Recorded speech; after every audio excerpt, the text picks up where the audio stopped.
Hello everyone, welcome to episode 55 of Chatting with Anthony. For today's episode, I'm going to address the question, why do we lose hope in ourselves? Well, to start, I like to say that I think we all naturally have hope until we lose it. But the reality is we hope in something. And it could be something you consciously hope in, like this is where, my faith and hope is in this event, in this happening. Or it could be subconsciously, like you might just literally not think about it, but you're hoping in something. You're hoping in your technology's ability not to crash so that you can watch whatever you want to watch all day. I know that used to be me, but if you were to ask me, I never would have given you that answer. Because I didn't really understand it myself, but you learn with time. So you must hope in something. It is a part of your human nature. And the human nature is to say, the people got it. It could be I got it, it could be he has it, she has it, they have it.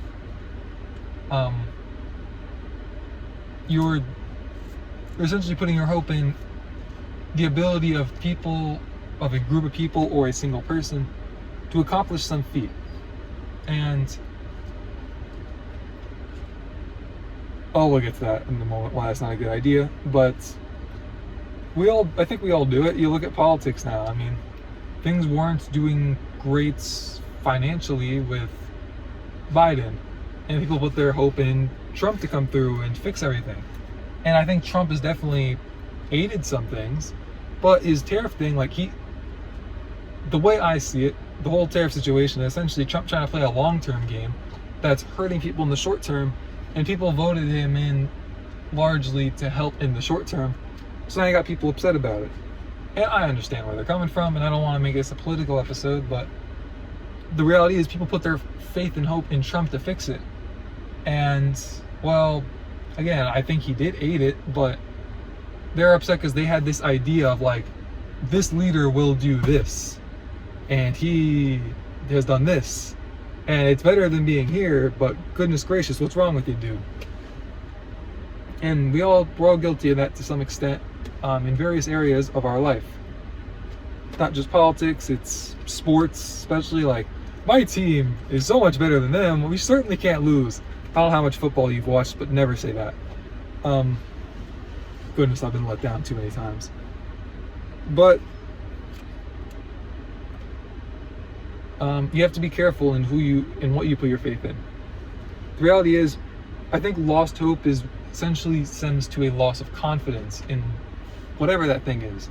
You're not confident that so-and-so will come through to help you. You're not confident in this organization's ability to fight these changes. And that's where a lot of these problems, I think, stem from. Part of losing confidence is having that desire to improve, but being let down.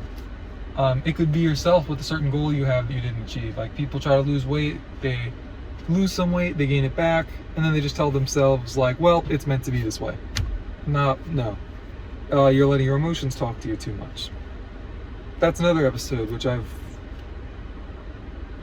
already put out at this point, so go watch it. Sorry, I don't remember which one. But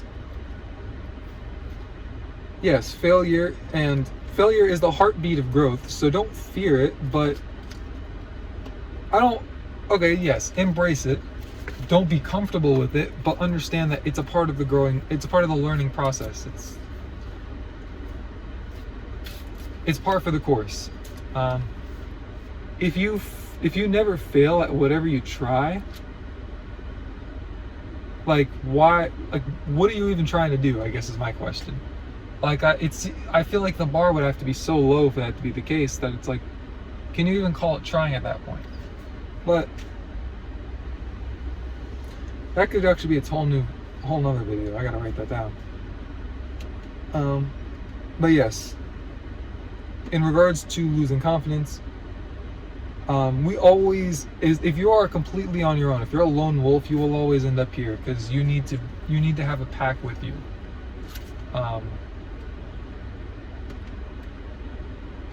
The reality is we all need each other to grow and to learn. That is how the human species, I think that's how God created us, really. And this is especially me coaching myself, because goodness, I am struggling to bring myself not to be as much of a lone wolf. And a part of that is also making these videos, because I know that anyone under the sun can watch them, which is pretty uncomfortable when you think about it, but so be it. Here we are. If you don't like what I have to say, so be it. Let's have a respectful discussion about it. I'm more than okay with agreeing to disagree, depending on what it's about. But you're never gonna agree to disagree if you don't have the uncomfortable conversation to begin with. So the reality is, in regards to what we need to hope in, we need to put our hope in God and God's abilities. God the Father sent Jesus to earth to live a sinless life, to die and then resurrect. And he is alive today.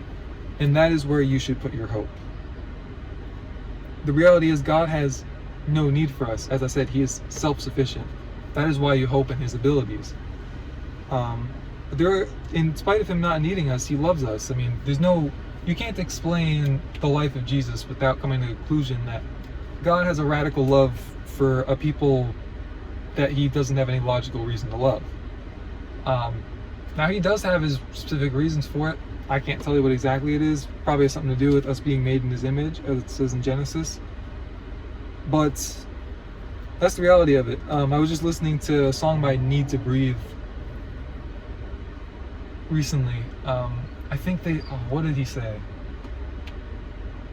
I forget how exactly he worded it, so I'm going to paraphrase. We can't earn our way to the light. All that we can do is stay. And I think he's 100% right. We can't. There's nothing you could do to earn what God has freely given humanity. But, okay. Because you can't earn it, the best thing you can do, logically speaking, is to just accept it. Put your faith and hope in him. Because the reality is, if what I'm saying is wrong, you're gonna figure it out, for lack of a better way to say it. I only believe in this stuff as heavily as I do now because of experiences that I have, which have led me to this place of deeper and greater faith. I'm not gonna sit here and act like I've met Jesus face to face. I haven't. But I can't explain away some of the things that have happened in my life. And I can't explain away why, after those things happened, me deciding to say this must be God, the Christian God, and then continuing to see things happen. I don't believe that some other being out there would just grant these things unto me, just to see me go down this wrong path. It just doesn't make sense. What kind of loving God, no matter who that God would be in your eyes, what kind of loving God would do that, intentionally keep leading you down the wrong path? It just doesn't make sense, to me at least. So that's my logical reasoning behind a faith that there's only so much logic you can put behind. As the end of the day, it is faith. That is a part of what it is. A part of faith is just not understanding, so that's what I'm trying to say. But the reality is, when you focus on him, you're going to hope in him. And when you do that, you don't lose confidence in yourself, because you understand that he is the one backing you.